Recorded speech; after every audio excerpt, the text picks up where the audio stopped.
это очень был интересный этап, новый для нас.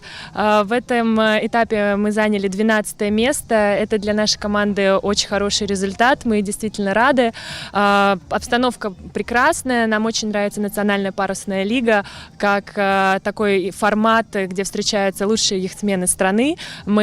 Спасибо большое организаторам, что дают такую возможность. И наша команда очень молодая, амбициозная, но веселая при этом. И мы очень стараемся показывать хорошие, достойные для нас результаты. Я, как член экипажа, поучаствовала пока в 2 этапах. Это вот этот в Конаково и в Санкт-Петербурге. Абсолютно разные этапы. На самом деле, наверное, этим и привлекательна лига, что каждый этап по-своему уникален.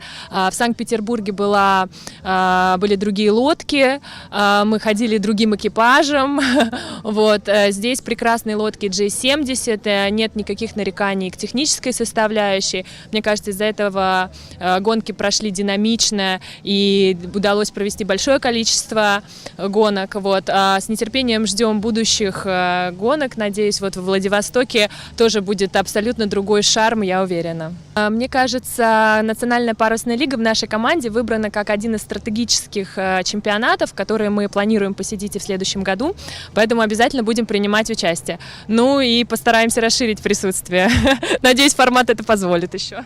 Ну, это действительно соревнование сильнейших. Мы здесь встречаем регулярно наших друзей, с которыми мы пересекаемся на других регатах. И это, конечно, соревнование высочайшего класса, которое дает неоценимый опыт, практику. Мы уходим заряженные, с четким пониманием, что нам нужно дальше работать и как улучшаться, чтобы показывать высокие результаты.